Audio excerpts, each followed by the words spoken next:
Bulletin का आगाज़ करें हम खबर से। रवा माली साल मुआशी नमू का हदफ हासिल ना हो सका। हदफ 3.6 के मुकाबले में 2.68% रही।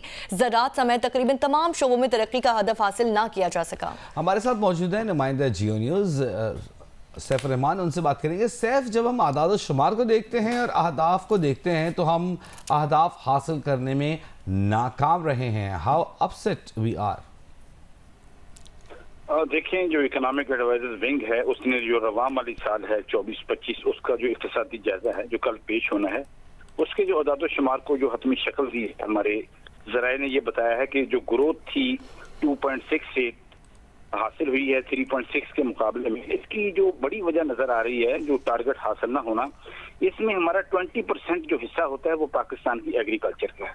जो एग्रीकल्चर का जो टारगेट था, इसका 2% इंक्रीज का टारगेट था, वो सिर्फ जो रही है वो 0.56% रही है, या 0.6% अगर हम राउंड कर लें। तो इसकी बड़ी वजह जो बड़ी फसलें आपकी हैं उसकी जो ग्रोथ है वो नेगेटिव में रही है, नेगेटिव 13.49% रही है। तो एक बड़ी जो वजह बनी है आपका जो टारगेट हासिल न होने की वो एग्रीकल्चर है।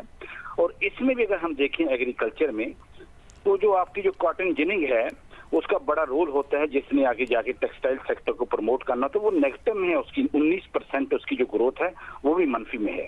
सिर्फ एक सेक्टर है जिसकी जो ग्रोथ का जो टारगेट था 4.4 था, लेकिन ग्रोथ से बेहतर है 4.77%, वो हमारा सनती शोबा है।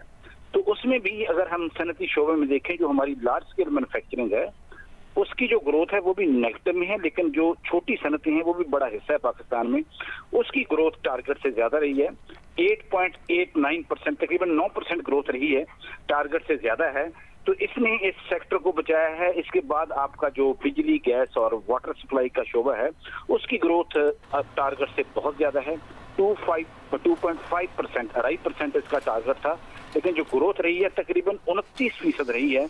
इसी तरह आपकी 5.5% का टारगेट था कंस्ट्रक्शन सेक्टर में, उसकी ग्रोथ भी 6.61% रही है। जो हमारी खिदमात का शोबा है उसका की जो ग्रोथ है वो 2.91% है, इसका टारगेट 4.1% था। इसमें जो रियल ट्रेड है, बाकी हमारा जो बैंकिंग सेक्टर है, मोस्टली इसमें जो टारगेट से चीजें इस सेक्टर में भी नीचे गई। तो ओवरऑल अगर हम देखें तो पाकिस्तान की जो मईशत का जो साइज है ये तकरीबन 411 अरब डॉलर, 410 अरब 96 करोड़ डॉलर रहा है। पिछले साल इसी अरसे में ये टारगेट 371 अरब 66 करोड़ था, तो 39.30 अरब डॉलर की इसमें इजाफा हुआ है। अगर हम इसको रूपीज टर्म में देखें तो 114.7 ट्रिलियन रुपए की आपकी जो मीशत का साइज हो गया है। अगर मैं आसान अल्फाज में बताऊं, 114,000 अरब रुपए से आपकी इकोनॉमी का साइज बढ़ चुका है, जो पिछले साल के मुकाबले में अगर देखें तो 9,600 अरब रुपए उसमें इजाफा हुआ है। जी, बहुत शुक्रिया सैफ रहमान।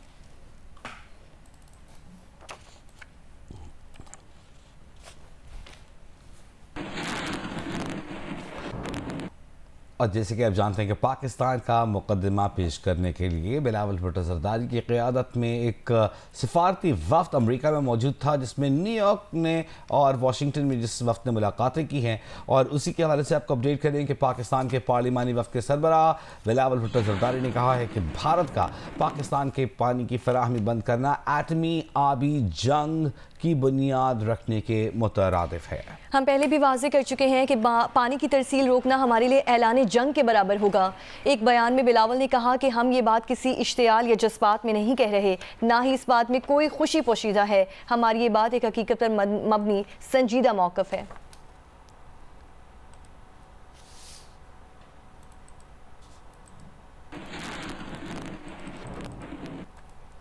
अभी आप इससे पहले अमेरिका में बात करते हुए पाकिस्तानी सिफारती वफ़द के सरबराह बिलावल भुट्टो जरदारी ने कहा कि भारत पानी को बतौर हथियार इस्तेमाल कर रहा है।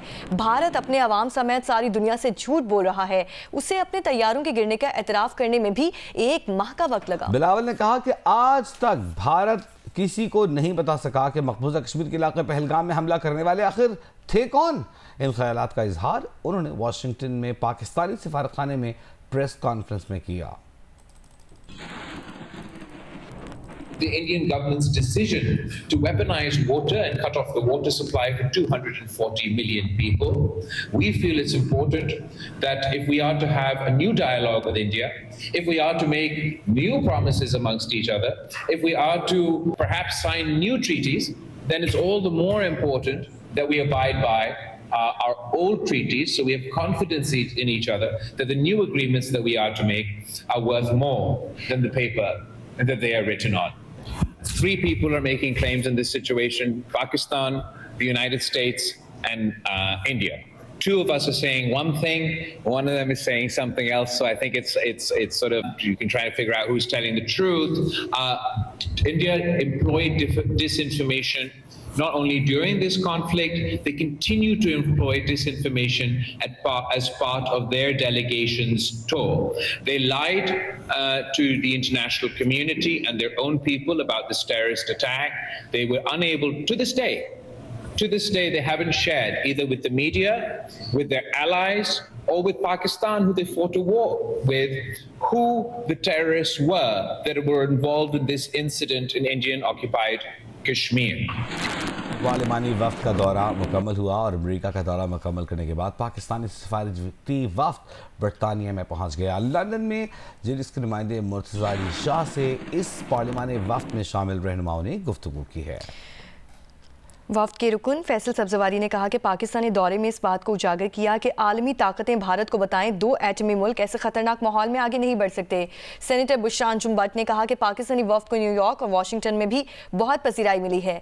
जलील अब्बास जिलानी ने बात करते हुए कहा कि भारत काफ़ी अरसे से इल्ज़ाम तराशी कर रहा था। इस बार अमेरिका में किसी ने भारत पाकिस्तान मुखालिफ बयानी को कबूल नहीं किया। भारतीय मिशन वज़ीर आज़म ने अभी अमेरिका भेजा था, अल्हम्दुलिल्लाह उसने अपने मकासद हासिल किए हैं। हमने अक़वाम मुत्तहिदा में भी ये मौक़िफ़ रखा कि अगर हिंदुस्तान दोबारा से मुज़ाकरात की मेज़ पर नहीं आता तो पानी की वजह से, और हिंदुस्तान ने जो एक गैर ज़िम्मेदाराना रवैया इख्तियार किया है जिसमें उसने कहा है कि उसे जंग करने के लिए किसी सबूत की ज़रूरत नहीं है, उसकी वजह से बरे सग़ीर में एक जंग यकीनी है और पानी का मामला पाकिस्तान के लिए ज़िंदगी और मौत का मामला है। बहुत पॉजिटिव मीटिंग्स हुई, हमारा रिसेप्शन अच्छा था, उन्होंने हमारी बात को समझा भी, खदशात भी उनको समझ आए, ख़ुद भी उन्होंने एग्री किया सब ने कि पानी की जो वेपनाइजेशन है उसको हथियार बना के इस्तेमाल करना ये बहुत ही गलत बात है। कश्मीर वो बन चुका है आफ्टर गज़ा लार्जेस्ट ओपन प्रिजन। इंडियंस जो भी करें गुड लक टू देम। हम पर उन्होंने जब हमलावर होंगे तो जाहिर है हम जवाब देंगे। पाकिस्तान का मुकदमा पेश किया है कि पाकिस्तान बावजूद उसके कि हमने अपनी फ़ौजी सबक़त दिखाई, लेकिन फिर भी हम पीस के अमन की दावत लेकर आए हैं। हम ये चाहते हैं कि भारत को आलमी ताकतें ये बताएं कि दो पड़ोसी न्यूक्लियर स्टेट्स इस तरह के ख़तरनाक माहौल में आगे नहीं बढ़ सकती। हमारा जो एक मैसेज था वो ये था कि इंडिया ने एग्रेशन कमिट की है और ये कि पाकिस्तान एक पीसफुल मुल्क है। पाकिस्तान चाहता है कि हिंदुस्तान और पाकिस्तान के जितने भी मसले मसाइल हैं वो एक पीसफुल तरीके से रिजॉल्व किए जाएँ। आज से 12 जून के दौरान मुल्क के बालाई इलाकों और वसी बालाई पंजाब, इस्लामाबाद, खैबर पख्तूनख्वा, कश्मीर, गिलगित बल्तिस्तान में दिन का दर्जा हरारत मामूल से 5 से 7 डिग्री ज़्यादा रहने का इम्कान है। महकमा मौसमियात ने अलर्ट जारी कर दिया है। और इस हवाले से आपको बताएं कि महकमा मौसमियात के अलर्ट के मुताबिक बालाई वस्ती सिंध, जनूबी पंजाब, बलूचिस्तान में दर्जा हरारत मामूल से 4 से 6 डिग्री सेंटीग्रेड ज़्यादा रहने का इम्कान है। गुज़िश्ता रोज़ रिकॉर्ड किए गए ज़्यादा से ज़्यादा दर्जा हरारत में सिब्बी 49, दादू 48, सकरन शहीद बेनज़ीराबाद में 47 डिग्री सेंटीग्रेड रिकॉर्ड किया गया।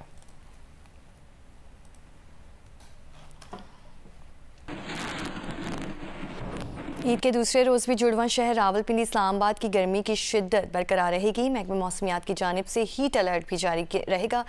मौसम की सूरत हाल जानेंगे अरफा फिरोज सकी से। जी अरफा। इस्लामाबाद रावलपिंडी में आज गर्मी की शिद्दत बरकरार रहेगी और जो महकमा मौसमियात की जानिब से हीट अलर्ट जारी किया गया था वो वाज़े तौर पे आज महसूस होगा। गुज़िश्ता रोज़ जो वो 40 डिग्री सेंटीग्रेड तकरीबन गया था दर्जा हरारत, लेकिन आज जो वो 38 डिग्री सेंटीग्रेड ज़्यादा से ज़्यादा होगा, जबकि कम से कम जो है वो 27 डिग्री सेंटीग्रेड होगा। महकमा मौसमियात की जानिब से चूंकि हीट अलर्ट जारी किया गया है तो शहरियों को ये हिदायत जारी किए गए हैं कि वो गैर ज़रूरी बाहर ना निकले, और अगर बाहर निकलते हैं तो छतरियाँ जो है वो साथ रखें और घरों में जो है वो ज़्यादा टाइम जो है वो आज अपना गुजारें। आज पूरा दिन जो है वो गर्मी तो बरकरार रहेगी, लेकिन जैसे ही सूरज ढलेगा तो शाम में उम्मीद की जा रही इम्कानात हैं कि हवाएं चलेंगी और जो इस्लामाबाद रावलपिंडी का जो मौसम है वो कुछ हद तक उसमें गर्मी की शिद्दत में कमी ज़रूर वाक़ होगी। जी बहुत शुक्रिया। उधर लाहौर की बात करें तो लाहौर में भी ईद के दूसरे रोज़ भी शदीद गर्मी है, मौसम इंतहाई गर्म और खुश्क, जबकि दर्जा हरारत 39 डिग्री सेंटीग्रेड है और गर्मी की शिद्दत का एहसास कोई 42 डिग्री सेंटीग्रेड के बराबर है। हिरा बतूल से तफसील जानते हैं। जी हिरा। जी बिल्कुल, लाहौर का मौसम आज गर्म और खुश्क है। ऐसा महसूस हो रहा है जैसे सूरज ने आग बरसाना शुरू कर दी है। इस वक्त जो लाहौर का दर्जा हरारत है वो 39 डिग्री सेंटीग्रेड तक रिकॉर्ड किया जा रहा है। जो हवाएं हैं वो 3 किलोमीटर फी घंटा की रफ्तार से चल रही हैं और हवाओं में जो नमी का तनासब है वो 26% तक रिकॉर्ड किया जा रहा है। चूँकि आज ईद का दूसरा दिन है और जो बुजुर्ग हजरात हैं, बच्चे हैं, वो ख़ास तौर पर दोपहर के टाइम घरों से गैर ज़रूरी तौर पर बाहर ना निकले। जो ईदी खुशियाँ हैं वो घरों में बैठ के इंजॉय करें और ज़्यादा से ज़्यादा पानी पिएं। महकमा मौसमियात के मुताबिक आइंदा 24 घंटों के दौरान बारिश होने का कोई इम्कान नहीं है। बहरहाल जो गर्मी की शिद्दत है उसमें मज़ीद इजाफा हो सकता है। जी। और लांडी में हर्बल मसनूआत बनाने वाली फैक्ट्री में लगने वाली आग पर 7 घंटे गुजरने के बावजूद भी काबू ना पाया जा सका। आग बुझाने के लिए 5 से ज़्यादा फायर टेंडर्स इस्तेमाल किए जा रहे हैं। लांडी एक्सपोर्ट प्रोसेसिंग जोन की फैक्ट्री में सुबह सवेरे तकरीबन 5 बजे आग लगी। आग पर काबू पाने के लिए इब्तदाई तौर पर 2 फायर टेंडर्स रवाना किए गए थे। आग की शिद्दत के बायस मजीद 5 से ज़्यादा फायर टेंडर्स इस्तेमाल किए जा रहे हैं। फायर ब्रिगेड हुक्काम का कहना है कि आग लगने की वजह मालूम ना हो सकी, कोशिश कर रहे हैं कि जल्द काबू पा लिया जाए।